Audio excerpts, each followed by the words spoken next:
艾米爱你就像老鼠爱大米，关注艾米带你一起拍电影。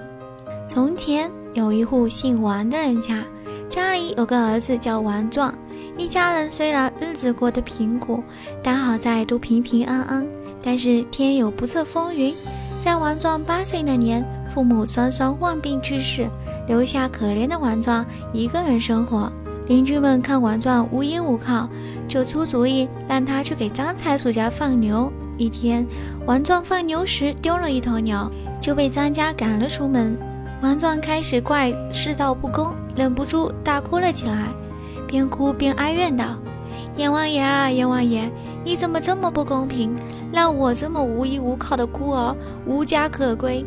哭着哭着趴在地上，不知不觉睡着了。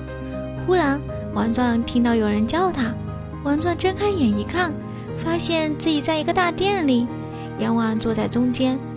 阎王看着王壮喝道：王壮，刚才你说我不公平，你有什么依据吗？你要是说不出来，今天我就要带走你的狗命。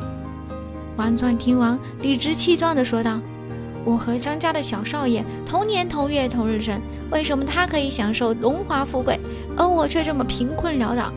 阎王爷听了之后不怒反笑：这你就不知道了，你知道那张家小少爷前世做了多少好事，今世才投胎到富贵人家吗？而你前世做了不少坏事，换你今世受苦，这怎么能是不公平呢？而且即使今天我为你改命，你应该受的苦也会落到你儿子身上，你愿意吗？王壮不信，说道：既然已经改命，我肯定会把我的富贵传给儿子，怎么会让他再受苦？阎王爷，还是快点给我改命吧。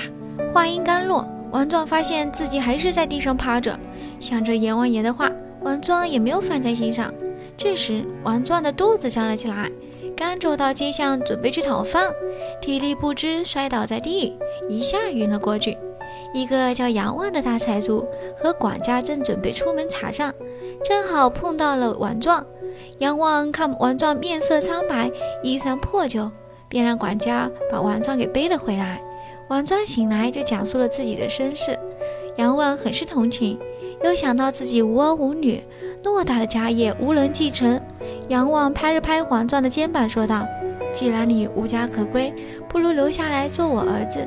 王壮听完当即下床，给杨旺磕了3个响头，叫了一声爹。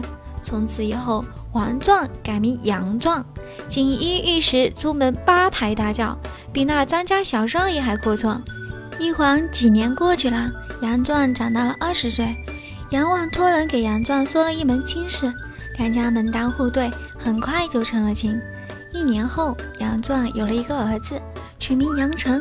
杨壮的意愿是让儿子以后继承自己的家业，谁知过了不久，杨旺却突然重病死去。后葬了这位老人，因为杨旺走得突然，没有来得及把经营的本事传给杨壮，而杨壮因为陡然成了地主家的儿子，整天只顾吃好的穿好的，也没想到杨旺会突然去世，只好请了一位管家。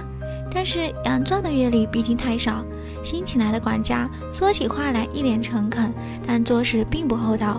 开始还只是偷拿点东西回家，后来与外人勾结，通过一桩买卖把杨壮的家产坑走了一大半，然后人也消失了。杨壮受此打击，情绪大受影响，每天借酒浇愁，也无心经营家业了。他岳父见他家产少了大半，怕女儿跟着他受委屈，就把女儿叫回了娘家，把儿子给他留了下来。杨壮人财两失，人就更消沉了，每天什么事也不管。就这样过了1年多，杨壮的钱花完了，就开始变卖家里的东西，东西也卖完了以后，只好把房子也卖了。父子俩找了一间破庙栖身。杨壮虽然家财尽失，但还是改不了喝酒的习惯。有天晚上下着大雨，杨壮最后出门，晃晃悠悠地撞倒了顶着土墙的柱子，土墙倒下压住了王壮，一命呜呼了。这时杨壮的儿子杨成也18岁，正好应了阎王的话，杨壮要改命，他的命运就会传到儿子身上。张财主的儿子张贵已经接管了家业，杨成无依无靠，在旁人的劝告下到了张贵家放牛。不过杨成并不像杨壮，他聪明伶俐，干活也勤快，放牛不到1年，张贵就让他陪自己的儿子做了伴读。